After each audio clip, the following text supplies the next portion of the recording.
귀한 찬양 감사합니다.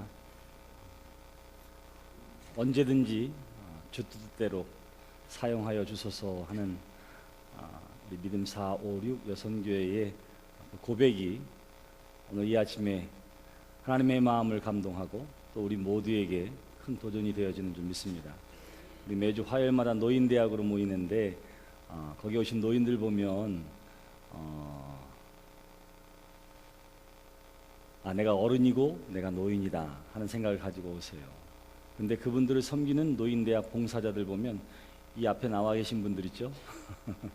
섬김을 받아야 할 자리에 서 계신 분들인데 오히려 그 노인들을 섬기는 일에 얼마나 열심을 다하는지 모릅니다. 그런데 보니까 섬기는 사람이 훨씬 더 밝고 건강하더라고요. 언제든지 주 뜻대로 사용하여 주소서. 주님 불러주시는 그날까지 하나님 앞에 아름답게 쓰여지고 사용되어지는 믿음의 삶이 되시기를 주님의 이름으로 축원합니다. 자녀들에 대한 걱정은 끝이 없는 것 같아요. 결혼을 하게 되면 자녀를 위해서 기도하게 되고, 기도 끝에 아이를 낳으면 이 아이가 건강하게 잘 자라기를 위해서 또 근심하며 기도하게 되고요. 학교에 갈 나이가 되면 학교에 가서는 제대로 지내고 있는지, 왕따는 당하지 않는지, 공부는 어떻게 하고 있는지 늘 근심하는 것이 부모의 마음입니다. 장가 가면 낫겠지 해서 기대하고 있다가 시집 장가를 보내면 이제 홀가분하다 이렇게 생각하지 않고 또 걱정합니다. 무엇에 대해서 걱정하지요? 또 아이를 낳고 잘 살아야 할 텐데. 이런 것들 결국은 자녀를 낳은 부모의 마음은 이와 같이 늘 새로운 걱정, 또 다른 걱정과 염려하게 되는 것이지요. 아브라함의 삶에도 마찬가지였습니다. 하나님으로부터 드디어 약속의 자녀를 얻게 되었습니다. 그리고는 100세의 아들을 낳았어요. 하나님이 약속해 주신 것을 주셨으니 얼마나 기쁘고 감사하겠습니까? 그것만으로도 흡족하고, 하나님께서 이와 같이 주셨다고 할 것 같으면 그 인생도 하나님께서 책임져 주실 거야. 이러한 믿음을 가지고 어떠한 형편과 상황 가운데 있다 하더라도 하나님이 주신 자식이고 약속으로 보내주신 아이니까 하나님께서 책임져 주실 거야 하는 담대한 마음으로 뒷짐지고 웃으면서 지켜보기만 할 수도 있었을 텐데, 오늘 성경 말씀 보니까 보통의 부모와 똑같다 하는 것을 보게 됩니다. 아이가 젖될 때가 되었습니다. 유대인들은 아이를 늦게까지 젖을 먹였습니다. 그래서 마카비아서에 보면은, 또 다른 외경서에 보면은 아이를 보통 3, 4세까지 젖을 먹였다 그렇게 이야기하고요. 심지어는 6살까지 젖을 먹인 경우들도 있습니다. 그러니까 돌이 지나서도 한참 지나서예요. 모세가 어머니로부터 젖을 먹으면서 유모 어머니로부터 젖을 먹으면서 어떻게 됩니까? 내가 히브리인이구나, 하나님의 백성이구나 하는 사실을 젖먹이 동안에 배워서 40이 되었을 때에도 내가 누구인지를 기억했던 것은 바로 그러한 이유에서였습니다. 이와 같은지 간에 이삭이 절대 무렵이 되었습니다. 그의 나이가 한 3세쯤 되었을 것이다 이렇게 생각해요. 근데 사라에게는 늘 눈의 가시가 있어요. 자신의 몸종 하가를 통해서 나온 또 다른 아이, 곧 이스마엘이었습니다. 그런데 이렇게 보니까 그 이스마엘이 자신이 100세에 낳은 아들 이삭을 놀렸다, 성경은 그렇게 이야기합니다. 여기서는 그냥 놀렸다고 이야기하지만, 비웃었다 이렇게 표현하지만, 갈라디아서 4장 29절에 이하에 있는 말씀에 보시면 이 이스마엘이 이삭을 박해했다, 못살게 굴었다, 또 이렇게 해석해 놓기도 했습니다. 여하튼지 간에 어떤 자식인데 감히 몸종의 아들이 감히 우리 자식을 업신여기고 멸시하고 무시할 수 있겠는가, 괴롭힐 수 있겠는가? 누가 화가 났어요? 사라가 화가 났습니다. 아내가 화가 나면 그 화를 누구에게 풀어요? 남편에게 풉니다. 저. 그리고는 가서 이야기하는 거예요. 10절 말씀 보시면 그가 아브라함에게 이르되 이 여종과 그 아들을 내쫓으라. 이 종은 우리 아들과 함께 기업을 받을 수 없다고 이렇게 이야기하면서 어떻게 하느냐 하면 사라가 아브라함을 들볶기 시작했다. 성경 그렇게 이야기합니다. 어느 정도냐면 내쫓으라는 거예요. 내쫓으라는 거. 이스마엘까지 다 내쫓으라고 이야기하는 것입니다. 자, 여기 성경에 보니까 이삭은 하나님의 약속으로 주신 하나님의 자녀입니다. 저런 큰 기업을 이루게, 민족을 이루겠다고 해주신 하나님의 복과 언약의 씨앗이었습니다. 하나님이 주신 선물이었습니다. 그럼에도 불구하고 무엇을 당했다고요? 조롱을 당합니다. 손가락질을 당합니다. 놀림을 당합니다. 이 땅에 사는 저와 여러분들도 다 하나님의 자녀인 줄 믿습니다. 그리스도를 따르는 그리스도의 제자인 줄 믿습니다. 하나님의 택함받은 자녀인 줄 믿습니다. 하나님이 우리와 더불어 함께 해주시는 줄 믿습니다. 그러면 우리의 삶이 언제나 기쁨과 감사, 세상 모든 사람들로부터 존경 가운데 살게 되나요? 그렇지를 않아요. 마치 이삭이 조롱받았던 것처럼, 이삭이 희롱당했던 것처럼 우리의 삶은 때로는 세상으로부터 손가락질 당할 때가 있고 세상 사람들로부터 조롱당할 때가 있는 것을 우리가 보게 됩니다. 저 이사야 43장에 가면 하나님께서 이스라엘 백성들을 그 오랜 전쟁과 포로 생활 가운데에도 왜 구원해 주시고 저를 통해서 큰 일을 이루려고 하시는지를 하나님께서 이사야 선지자를 통해서 말씀해 주십니다. 이사야 43장 1절에 그 말씀이 나와 있어요. 야곱아, 너를 창조하신 여호와께서 지금 말씀하시느니라. 이스라엘아, 너를 지으신 이가 말씀하시느니라. 너는 두려워하지 말라. 내가 너를 구속하였고 내가 너를 지명하여 불렀나니 너는 내 것이라. 얼마나 힘이 되는 말씀이에요. 두려워하지 말라. 내가 너를 지명하여 불렀나니 너는 내 것이라. 그러므로 내가 책임져 주겠다. 그러므로 내가 너를 구원해 주겠다. 하나님께서 이렇게 말씀하시는 거예요. 그런 2절에서는 다른 말 하지 아니하고 곧바로 나오는 말씀이 이것입니다. 내가 물 가운데 지날 때에 내가 너와 함께 할 것이라. 강을 건널 때에 물이 너를 침몰하지 못할 것이며 내가 불 가운데로 지날 때에 타지도 아니할 것이요 불꽃이 너를 사르지도 못하리니 대전하는 여호와 내 하나님이라. 아니, 하나님이 택하셨습니다. 하나님이 가장 소중한 하나님의 소유물로 삼아주셨습니다. 내가 너와 함께 하겠다고 말씀하셨습니다. 근데 곧바로 뭐라고 이야기해요? 내가 물 가운데 지날 것이요 강을 건널 것이요 불 가운데 불꽃 가운데 지날 때가 있다. 이렇게 이야기하는 거예요. 여러분들의 자녀가 그렇게 되기를 기대하십니까? 아니죠. 물이 있으면 들어서 건네고 불꽃이 있으면 돌아서 가게 하고, 이것이 부모의 마음입니다. 어느 누구가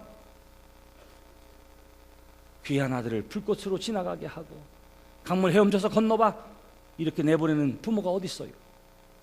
근데 하나님 뭐라고 말씀하십니까? 내가 너를 지명하여 불렀나니 너는 내 것이라. 두려워하지 말아라.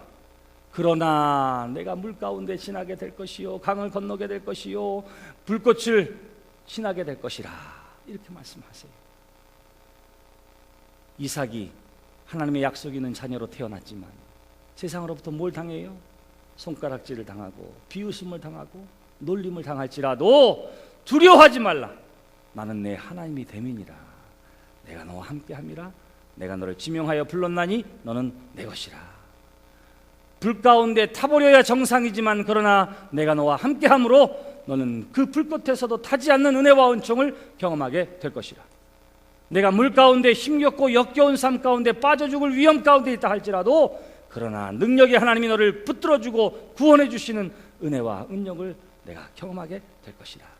그러므로 내가 너의 하나님이요 능력의 하나님이요 구원자임을 너희가 알게 되리라. 하나님이 주시는 말씀이 바로 그것입니다. 그러므로 사랑하는 성도 여러분, 하나님의 자녀된 저와 여러분들이 이 땅을 살면서 겪게 되어지는 여러 가지 어려움, 시험, 힘든 만나게 되거든 이상하게 여기지 않는 여러분들이 되시기를 바랍니다. 왜냐하면 그것을 통해서 우리를 치료해 주시고 우리를 구원해 주시고 우리를 지켜주시고 보호해 주시는 하나님의 은혜와 능력을 우리가 경험하게 되기 때문인 줄 믿습니다. 맞아요. 병든 사람만이 우리의 질병을 치료하시는 하나님의 은혜와 은총을 경험하게 되는 것과 마찬가지입니다. 여기 이삭의 이야기도 마찬가지입니다. 그는 약속의 자녀로 태어났지만 하나님이 보장되어진 은혜와 은총 가운데에 주어진 하나님이 언약의 약속으로 주어진 자녀이지만 그러나 이 세상 살아가는 동안에 모욕과 천대와 멸시를 받더라. 그 속에서 하나님의 보호해 주심, 인도하심을 경험하더라 하는 것을 성경이 우리에게 가르쳐주고 있는 것입니다. 아브라함이 아내의 화나고 짜증나고 속상해하는 소리를 들었습니다. 사라는 원망과 분노를 남편에게 퍼부었어요. 11절 말씀 보세요. 아브라함이 그 아들로 말미암아 그 일이 매우 근심이 되었더니, 그렇게 이야기해요. 여기 근심이 되었다라고 하는 말은 히브리어는 화가 났다, 이렇게 쓸 수 있습니다. 아브라함도 화가 났어요. 이게 처음 있는 일도 아닙니다. 아브라함도 할 말이 있어요. 내가 하갈에게 가고 싶어서 갔느냐고. 아내가 당신이 가라고 그랬는데 왜 이제 와서 나한테만 이러느냐고. 이렇게 말은 못했어요. 아내가 화나는데 말대꾸 하지 마세요. 그냥 가만히 있는 것이 최선입니다. 가만히 있자 하니 화가 나고 속상하니까 근심이 되었다. 성경은 그렇게 이야기해요. 여기서도 마찬가지입니다. 처음 하갈이 임신했을 때 겪어졌던 것처럼 아브라함의 가정에 또 위기를 당하게 되는 거예요. 자, 보세요. 사람이 실수했는데 그것을 메꿔주시는 분은 누구라고요?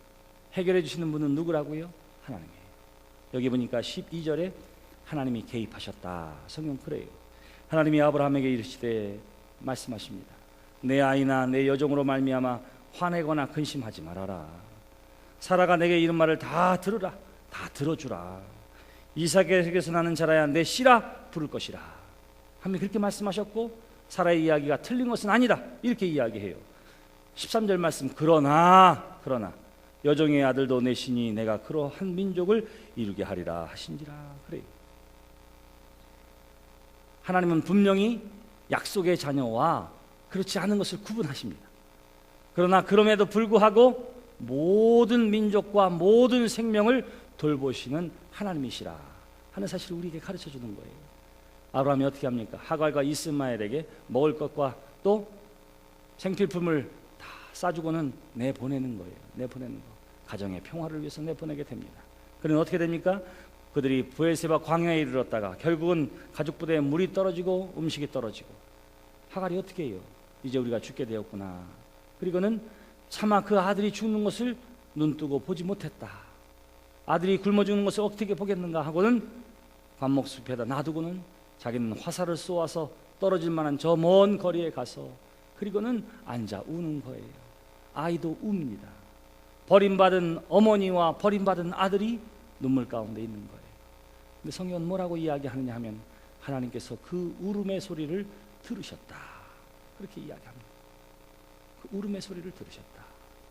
그리고는 그로 하여금 샘물을 발견하게 하고요, 물을 마시게 하고요, 그리고는 또 이야기하십니다.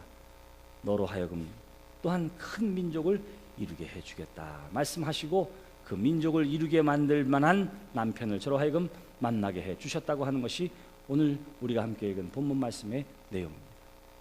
보세요. 아브라함의 소리에만 귀를 기울이는 것이 아니라 사라의 부르짖음에만 하나님께서 귀를 기울이시는 것이 아니라 하나님의 약속에서 벗어난 민족이라 하더라도 사람이라 하더라도 눈물을 흘리며 슬퍼하는 이의 음성을 하나님께서 들으시는 줄 믿습니다. 오늘 우리가 늘 새벽마다 찬송하지요. 너의 작은 신음에도 응답하시니 너는 어느 곳에 있든지 주를 향하고 주만 바라볼지라. 우리가 이렇게 찬양하잖아요. 중요한 것이 있습니다.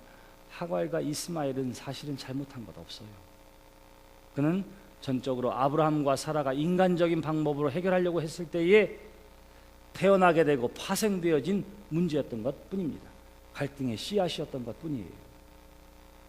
사람은 실수하고 사람은 문제를 일으켰지만 하나님은 그 실수를 해결하시고 그 문제를 해결해 주시는 하나님이신 줄 믿습니다. 우리가 지은 것은 뭐예요? 죄입니다. 그 죄의 싹스로 죽을 수밖에 없는 인간적인 허물을 가지고 있어요.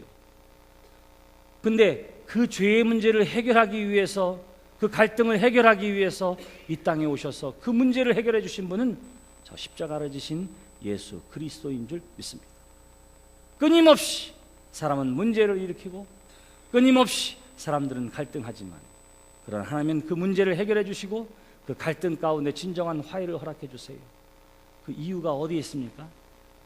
하나님이 우리를 택하시고 하나님이 우리를 자녀로 삼아주시고 내가 너와 함께 하겠다, 내가 너의 구원자가 되겠다고 하시는 하나님의 신실한 언약과 약속 때문인 줄 믿습니다.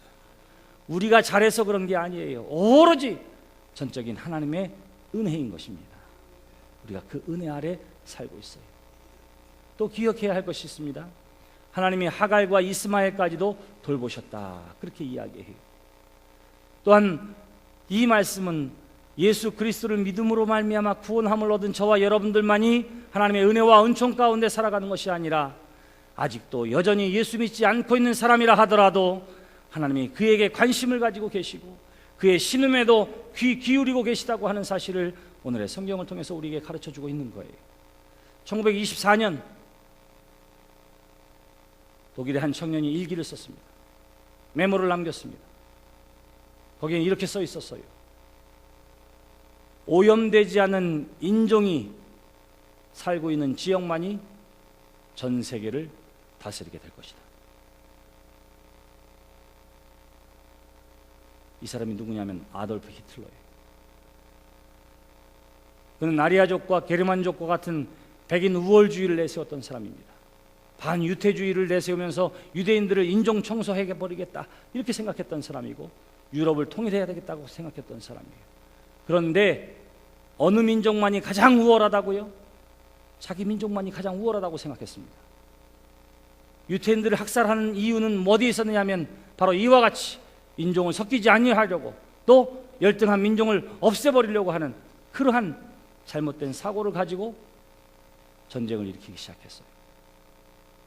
그런데 중요한 것은 어디에 있느냐 하면 그가 이러한 잘못된 생각을 가지고 그리고 정권을 잡은 다음에 나치즘을 부르짖으면서 전쟁을 일으키고 수없이 많은 사람들을 죽임에도 불구하고 그 당시에 독일 교회는 어떻게 했느냐 하면 침묵했습니다. 강력한 정권 때문에 침묵하기도 했지만 그러나 많은 교회의 사람들도 거기에 동조하고 그 정권에 동조하기도 했어요. 또 한편으로는 이것이 잘못됐다고 이야기하고 부르짖는 목사들도 있었고 교인들도 있었습니다.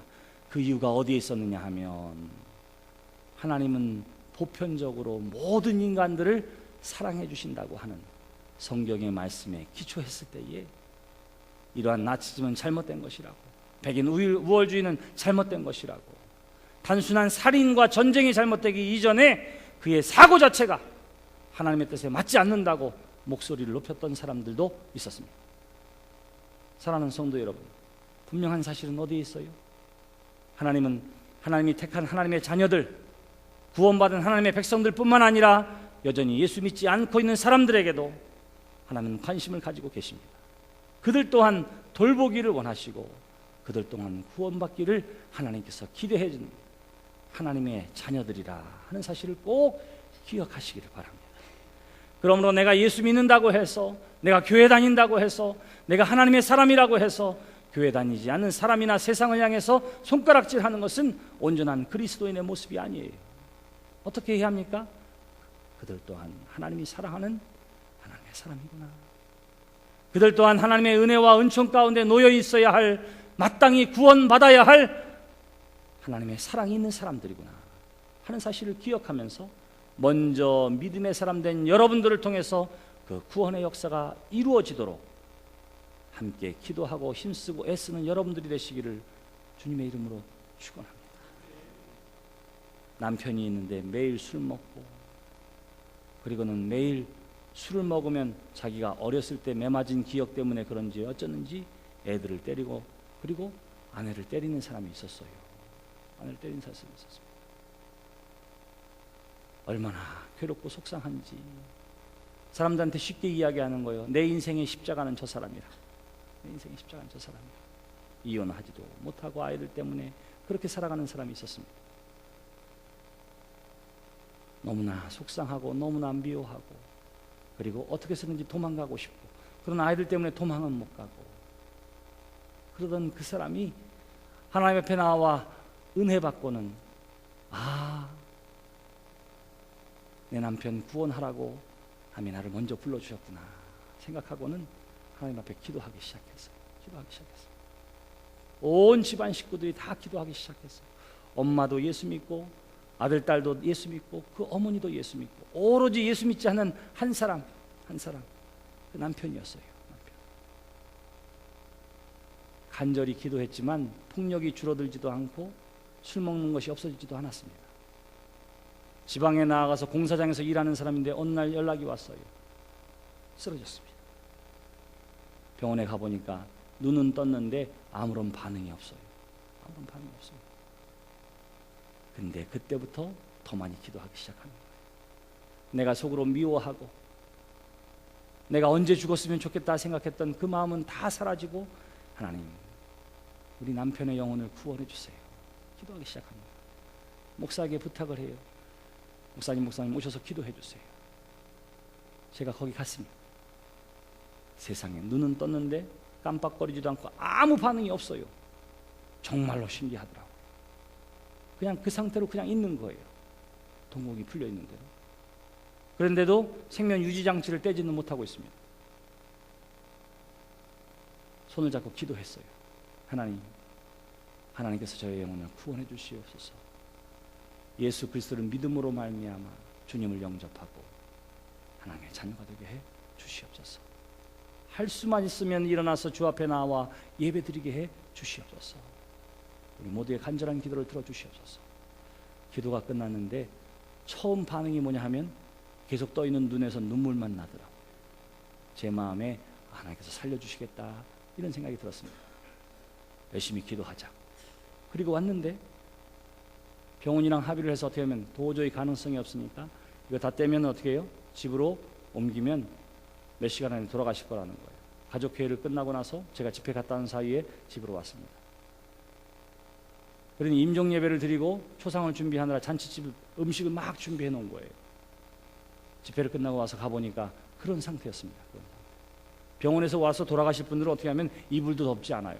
그냥 그 혼이불 있죠. 병원에서 시트 그거 그냥 얼굴만 덮으면 됩니다.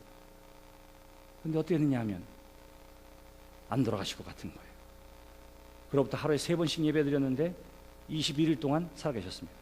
21일 동안 딱 21일 동안만 내가 맘먹고 예배 드리겠다고 작정하고 하루에 3번씩 예배 드렸는데 21일 동안 살아계셨어요. 21일이 끝나는 날, 그 다음 날 새벽 예배가 끝나고 전화 왔습니다. 우리 남편이 일어났다고, 살아났다고. 할렐루야. 어이구 얼마나 좋은지, 이건 내가 평생 간증할 때 써먹어야 되겠다 이렇게 생각을 했어요. 그래서 새벽 예배가 끝나고 갔어요. 그랬더니 저를 맞는데 얼마나 부인도 화나게 맞고 엄마도 나와서 화나게 맞고 아이들도 화나게 맞는지 몰라요. 그러면서 이야기하는 거예요. 금세 죽었다고. 남편이 금세 죽었다는 거예요. 도대체 뭔 소리냐고. 그랬더니 그 남편이 계속 21일 동안 가래가 끓었는데 자고 있는데 부인을 툭툭 치는 거예요. 여보 미안해, 고마워, 나를 위해 기도해줘서 고마워, 어머니 고마워요. 아이들에게도 인사하고는, 그리고는 밥 한 숟갈 먹고는 잔다고 누웠는데 그냥 가신 거예요. 여러분, 사람이 죽어서 슬퍼야 마땅하잖아요. 근데 얼마나 간절히 기도했던지요. 온 집안 식구들이 야 정말 기도했더니 구원의 확신을 나에게 분명하게 보여주셨구나. 분명하게 보십니다. 20년 넘게 그렇게 매맞고 고생했는데도 불구하고 그 아내가 얼마나 기뻐하고 얼마나 그 남편에 대한 사랑이 새로워졌는지 몰라요. 제가 확신하는 것이 있습니다. 사랑하는 성도 여러분, 한 영혼의 구원을 위해 기도한다면 하나님께서 반드시 그 기도를 들어주시는 줄 믿습니다. 여러분들 가족과 자녀들 가운데 그렇습니까? 오늘 하갈과 그 아이 이스마엘의 울부짖음을 들으시고 문제를 해결해 주신 아버지 하나님께서 여러분들의 기도 또한 들어주시고 그 문제를 해결해 주실 줄 믿습니다. 영혼 구원을 위해 기도하는 여러분들이 되시기를 바랍니다. 여러분들의 자녀들이 예수 믿지 않고 있다면, 부모나 배우자가 예수 믿지 않고 있다면 그것 때문에 갈등하지 말고요, 하나님께서 구원해 주실 줄 믿고 담대함으로 믿음으로 기도하세요. 하나님의 때가 반드시 우리에게 임할 줄 믿습니다. 사랑하는 성도 여러분, 그래서 이 아침에 우리가 함께 기도하기를 원합니다. 우리의 삶에 많은 문제들이 있어요. 우리가 하나님의 자녀로서의 삶을 살아가고 있지만 그러나 그 속에서도 당하는 멸시와 천대가 있습니다. 그런데 성경은 뭐라고 이야기해요? 내가 너와 함께 하리라. 하나님께서 우리의 문제를 해결해 주실 줄 믿습니다. 그러므로 하나님 나를 도와주시옵소서. 나의 삶 가운데 하나님의 은혜와 은총이 경험되어지는, 증거되어지는 삶이 되게 해 주시옵소서. 함께 기도하기를 원합니다.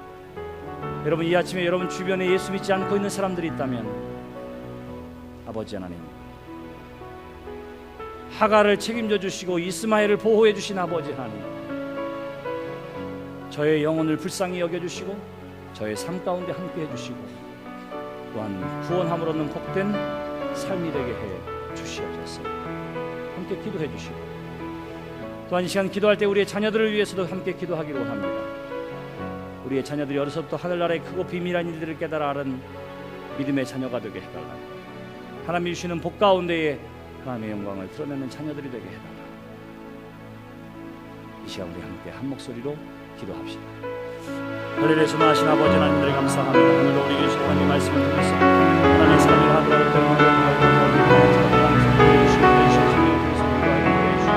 은혜와 사랑에 감사합니다. 아버지 하나님 주셔서 소원과 역사해 주셔서 하나님의 영광을 더욱 소원과 역사해 주시옵소서.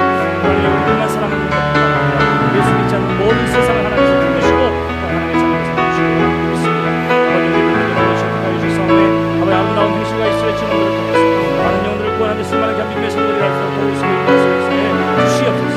할렐루야. 전하신 아버지 하나님, 우리가 어떠한 어떠한 아버지 하나님